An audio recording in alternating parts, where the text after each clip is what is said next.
अस्सलाम वालेकुम। आज हम iPhone charging circuit fault finding part 1 देखेंगे, जिसके बीच में हमें एक डाटा केबल चाहिए, जिसका जो अगर लेमिनेशन आप रिमूव करेंगे, ओरिजिनल डाटा केबल की लेमिनेशन रिमूव करेंगे तो नीचे आपको ये वाली पिन्स मिलेंगी। इन पिन्स का काम क्या होता है, इसकी वजह से फॉल्ट क्या आता है, वो सारा आज हम देखेंगे।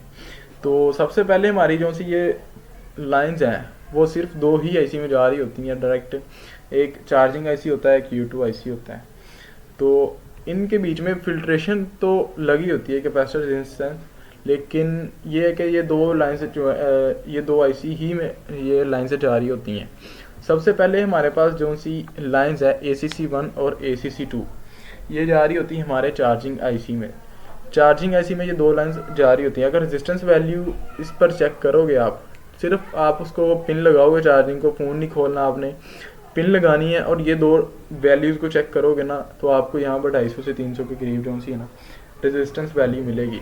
इसकी वजह से इशू ये आता है कि अगर हमारा फ़ोन, ये जो सी लाइंस है हमारी जा रही होती हैं चार्जिंग आईसी में, अगर आपके फ़ोन में डिटेक्शन का इशू आ रहा है, ये चार्जिंग डिटेक्ट की लाइंस होती हैं। अगर वन साइड से फ़ोन चार्ज हो रहा है लेकिन दूसरी साइड से फ़ोन चार्ज नहीं हो रहा, तो आपको इन दो लाइंस को चेक करना होगा, ACC1 और ACC2।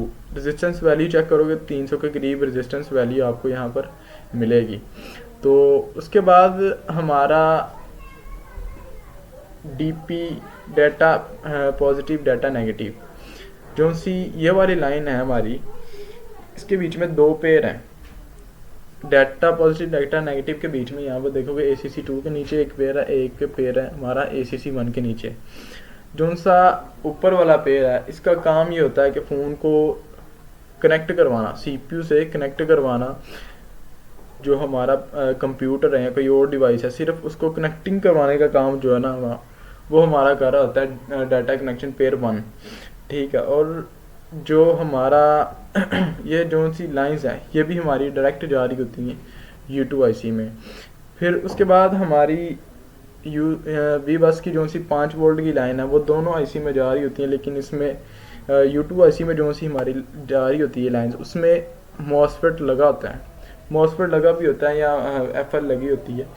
तो ये जो सी लाइंस है वी बस की, यहाँ पर आपको रेजिस्टेंस वैल्यू जो है चार्जिंग की पिन के ऊपर 900-800 के अराउंड अबाउट मिलेगी। अगर ये लाइन ओपन होगी तो भी हमारा चार्जिंग का इशू आएगा, लेकिन अगर ये लाइन शॉर्ट होगी तो आपको फ़ोन जो है वो बंद हो जाएगा, आपका पिन लगाने से फ़ोन आपका बंद हो जाएगा। तो ये वाली जो सी लाइन है इसके ऊपर 800 से 900 के करीब आपको रेजिस्टेंस वैल्यू मिलेगी। ये हमारी है वी बस की 5 वोल्ट जो से मेन चार्जिंग में भी जा रहे हैं और U2 आईसी में भी जा रहे हैं।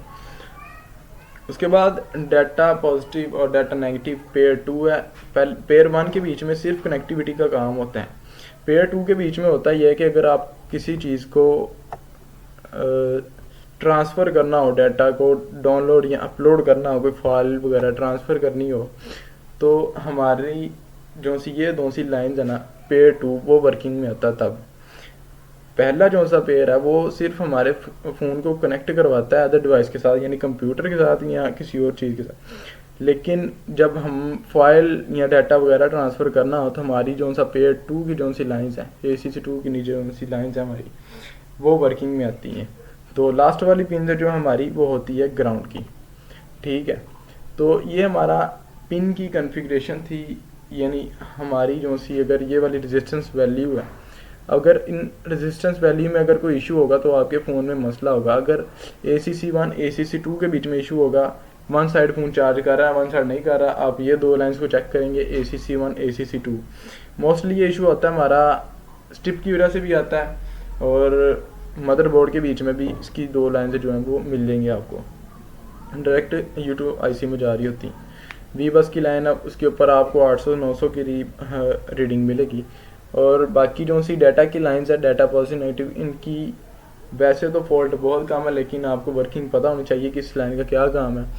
तो ये हमारा चार्जिंग का फॉल्ट फाइंडिंग पार्ट 1 था। और इसके बाद हमारा पार्ट 2 के बीच में हम हॉट टेस्टिंग करेंगे, जिसके बीच में हम फ़ोन को ऑन करके चेक करेंगे कहाँ पर चेक करने वोल्टेज, कहाँ पर क्या चीज़ चेक करनी है। तो वो पार्ट 2 के बीच में देखेंगे। उससे पहले आपको ये वाली लाइंस का वर्किंग पता हो तो बेसिक स्ट्रॉन्ग होगी आपकी। तो आप ये फॉल्ट जो है वो फ़ोन को ओपन किए बगैर भी खोल सकते हैं। ठीक है, तो इंशाल्लाह नेक्स्ट 2 पार्ट में देखेंगे फॉल्ट टेस्टिंग, इसको सप्लाई से कैसे फॉल्ट टेस्ट करते हैं, ट्रेस आउट करते हैं, और स्ट्रिप लगा के फॉल्ट टेस्टिंग कैसे करनी है, कूल टेस्टिंग मदरबोर्ड पे, वो पार्ट 2 में देखेंगे इंशाल्लाह।